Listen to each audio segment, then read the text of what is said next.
Bonjour les découvreurs et bienvenue à Food Découvert. Le moment où je tourne actuellement cette vidéo, on est le 25 janvier 2020 et c'est le nouvel an chinois. C'est l'année du rat et donc je vous souhaite aussi une bonne année des rats.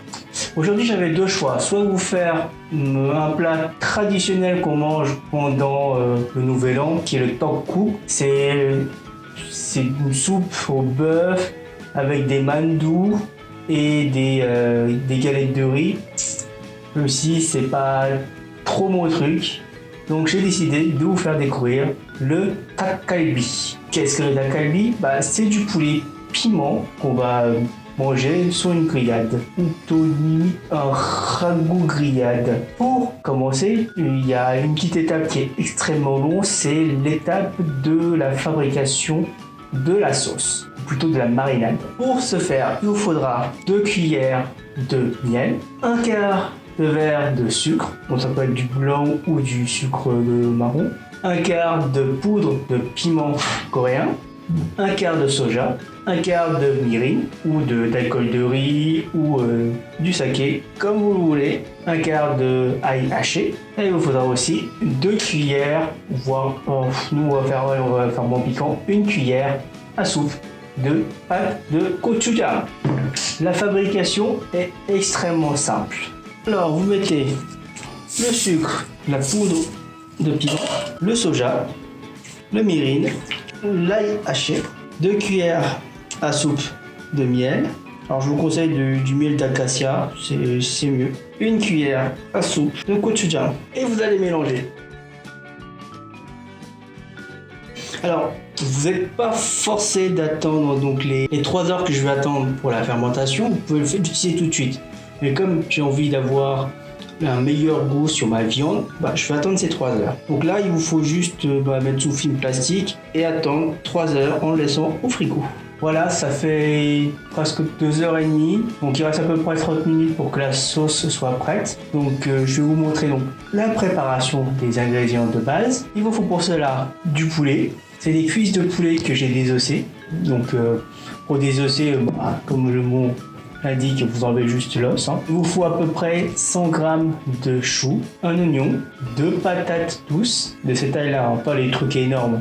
Vous prenez de cette taille-là parce que les patates énormes si ça a de la texture, mais c'est pas sucré. Ceux-là sont un peu plus sucrés. Il vous faut aussi des poireaux émacés. Ici, ça fait à peu près un verre de poireaux. On va préparer donc les légumes. Donc on va couper d'abord l'oignon. Coupez les patates douces sur la dimension que vous voulez manger. Généralement, on va couper comme ça en tournant. Comme ça donne des formes marrantes.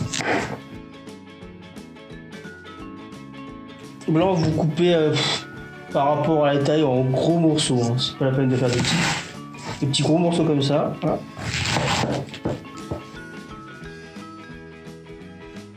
Alors à première vue, vous allez vous croire qu'il y a beaucoup trop de légumes par rapport à la sauce et de la viande, mais en fait c'est pas le cas. C'est parce que ces légumes-là vont nous produire en fait l'eau que j'ai besoin pour le dak galbi.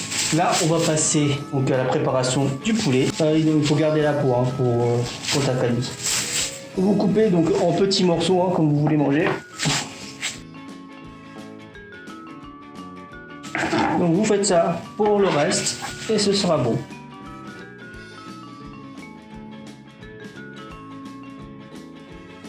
Et voilà, la préparation est finie. Maintenant, on va attendre donc les 10 minutes qui restent et je vous dis à tout de suite. Le temps s'est écoulé, donc ma sauce a l'air bien fermentée, ça a l'air tout à fait correct. Ça sent très très bon. Donc maintenant, on passe à la méthode de la préparation. D'abord, on va introduire donc les poireaux en la même que j'avais désossé. Vous allez rajouter donc la viande de poulet. Et vous allez tout mélanger.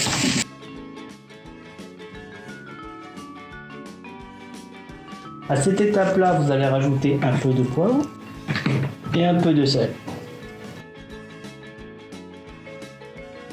Alors pour info, cette recette c'est quand même pour 4 personnes, donc si vous n'avez pas 4 personnes à nourrir, je vous conseille de les faire et puis congeler le reste. Vous pouvez congeler dans des petits sacs plastiques et le ressortir quand vous avez envie de manger.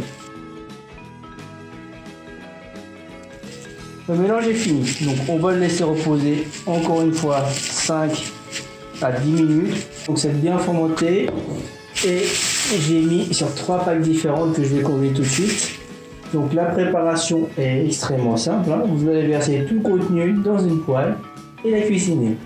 Commençons la cuisine. Vous allez allumer le feu à feu moyen et introduire le takalbi. Alors je ne sais pas si vous voyez, mais ça commence à former de l'eau grâce au chou blanc et aux patates douces. Donc on va continuer comme ci. Alors généralement le takalbi se fait sur une espèce de socle en fer qui permet de cuisiner à une température ambiante pour avoir la sauce. Là on est chez soi, on ne va pas faire ça. On va d'abord essayer de produire le maximum d'eau avec les légumes. Ce que vous allez faire, c'est rajouter un peu d'eau. Pour moi là ce sera peut-être un petit verre d'eau. Rajouter un petit verre d'eau. Donc on va laisser comme ça jusqu'à l'évaporation d'eau et la cuisson de tous les aliments. Alors pour information, hein, ce sera prêt quand il y aura, comme je vous dis, plus de liquide, que ce soit un petit peu pâteux, pas plus. Ça fait à peu près dans les 10 minutes. Là vous voyez, la sauce commence à être rafraîchie de plus en plus.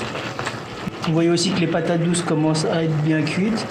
Alors, si vous voyez que les patates douces sont pas cuites, vous pouvez rajouter encore un peu d'eau. Voilà, ça ne changera rien.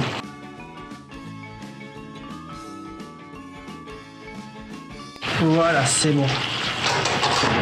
C'est prêt quand vous voyez en fait que la sauce, c'est à peu près, ça ressemble à du ketchup quoi.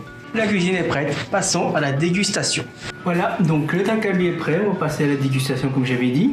Donc j'ai mon petit bol de riz, très bien. J'ai le takalbi qui ressemble à ça. Alors, d'abord on va goûter la patate douce avec un peu de chou blanc.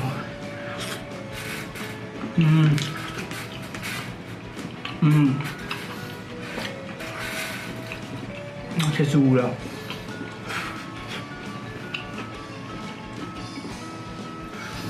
Le plat principal, le poulet. Combo patate douce, chou blanc et le poulet.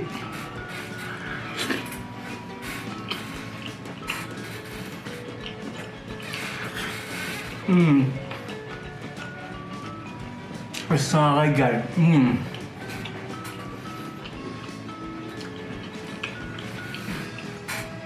Et cette sauce est extrêmement doux et délicieux. Je pourrais même mélanger un deuxième bol de riz dedans. C'était tout pour cette fois-ci. Je vous souhaite aussi une joyeuse année des rats à nouveau et je vous dis à la prochaine.